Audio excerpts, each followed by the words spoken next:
We now are creating an Institute of Art History, the first one in the early 21st century, the first one in the center of the United States, and the first one in the digital era. The Edith O'Donnell Institute of Art History started out as a result of a challenge from Mrs. O'Donnell, who has believed in the arts and the visual arts as an essential part of any successful modern society. And she has spent so much of her life thinking about the exposure of young people to the arts. One of the things that she had never really done was to think about the future of art history, of this discipline in which she majored at the University of Texas at Austin. I learned art history like few have. I took every art history course they offered. I think it broadens your life. It just makes you more aware of your surroundings and your opportunities too. And she asked me to think about what she called art history UTD style. It was the O'Donnells who challenged us to be more ambitious than we were accustomed to being. Rather than us asking for more money, they asked us to be more ambitious. And so we're a kind of little, nimble, funnily placed institute in the context of these very big and rather grand and traditional institutes. Being nimble, you're of the scale to be nimble, to respond to issues, which I think is very important. The directors of some of the greatest ones came to Dallas for the inauguration of the Edith O'Donnell Art Institute, and they are part of our team, and they watch what we're doing, and they give us advice. Don't take the regional word seriously. Take the site here and the connection to the museum and the University of Texas Dallas with its history and Texas Instruments and its science orientation. Use that as a great possibility. We are not a kind of closed off, walled off institute that exists in a library in a building on a hill. We are bringing together a whole series of institutions, from the DMA to the Nasher to the Crow, a whole series of collaborators, individuals and institutions.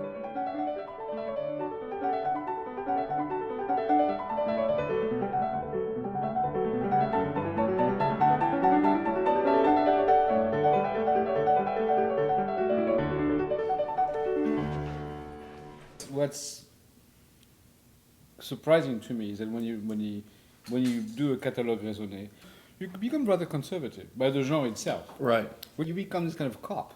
No, but you're doing something in which there should be nothing wrong. I mean, that's exactly. That's the idea. You have this fantasy, of course. Yeah. We have in the DFW Metroplex over 100 PhD art historians. One of the things that we did a few years ago was to make an organization of those scattered art historians. And this was something that Mrs. O'Donnell was really interested in, because rather than creating a whole new thing and bringing all these people to Dallas and saying, well, we're now as good as any place else, we had elected to use what was already here and to serve as a kind of a gathering point. The second alliance that we've made through the Institute is with the Dallas Museum of Art to bring their PhD curators, of which there are many, into the fold as people who will teach our students, both in the museum and at the university, and allow our academic art historians access to the realms of the curator.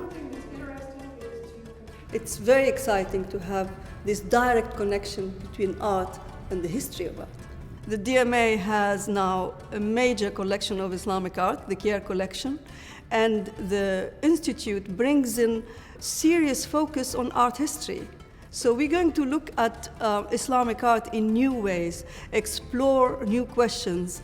We're going to have direct access to the works of art here at the DMA, and there is going to be hunger for knowledge. We will be a place that really actually focuses the attention will be the go-to place for Islamic art, more than anywhere. I mean, literally more than anywhere.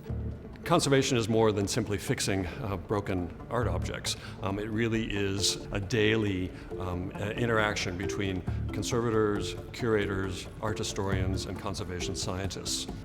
The O'Donnell Institute adds a terrific added dimension to the whole prospect by bringing access to a group of art historians, a group of students who can also participate in the conversations that we have around the collections. And perhaps most importantly from our perspective, the O'Donnell Institute, in partnership with the Department of Natural Sciences at UT Dallas, has created a position for a conservation science professor. Well, it's a perfect combination because it furthers our interest in art history and research and scholarly examination of our collection. It also enhances our collection for all the people in this area who are interested in giving their work to the museum to know that first-rate scholars will be looking at and studying their works as well. What's made all of this really come to focus in the arts is the Edith O'Donnell ATEC, Arts and Technology building at UT Dallas, which was designed by an architect who also designed the Google headquarters. And this building has the kind of frantic, almost manic energy of the Google headquarters, and it's going to be the UTD home of the Edith O'Donnell Institute of Art History. What I wanted to do is to bring the most creative architects in the area to bear on the issue of how you study art and how you work together, and what the relationship now is between the digital world and the world of books. We were pursuing a library space that had kind of the warmth, the attraction, and the kind of the spirituality of an old library. And so Gary Cunningham was commissioned to design the headquarters at UTD. What's quite nice about the whole dichotomy of the projects, they're so different from each other. Well, one of the things, and Russell Buchanan to design the headquarters at the DMA. You know, the ceiling in that space was so low, and there was really nothing we could do about that. But the idea of expanding that ceiling, or at least giving the illusion of an expanded space, was very appealing to us at a whole bunch of different levels. But ultimately, it was about trying to get natural, or not natural light, but some light, form of yeah. light into the space. The way that they've emerged is that they're sort of like Apollonian and Dionysian. Corky Cunningham's place is full of diagonals and all sorts of energy, and it's like it's very juicy and full of life.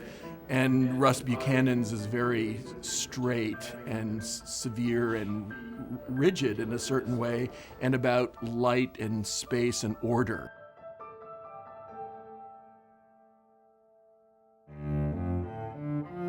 Now, all of a sudden, we have fellows and we have this space to interact with each other and talk about our research, and we tell each other how we're doing in weekly meetings and sort of present to each other. And it's really interesting, the connections you can find, and just having a support group. I study the meaning and form of the symbol of death in contemporary Mexican art and its relationship with neoliberalism and politics, basically. We have a big interest in what's now called large data art history. Here you can see how transcending art history is. I'm interested in the process of art history, so how did we come to where we are now? And we have a brilliant young German art historian who's been in ATEC as an art historian for the last 3 years, and who is the first art historian ever to have an article published in Science magazine. And I'm analyzing data coming from inventories, museums, research databases, literature, pictures people take, tourists, for example. And the idea is to find patterns in the huge pile of all the man-made things that we cannot see by simply looking at a particular painting, or say 100 of paintings. I love the idea of Institute because it's not precious, and it also suggests something beyond the university. that the real audience for the Institute is not just the undergraduates and graduate students at UTD, but are the people of North Texas and of this region.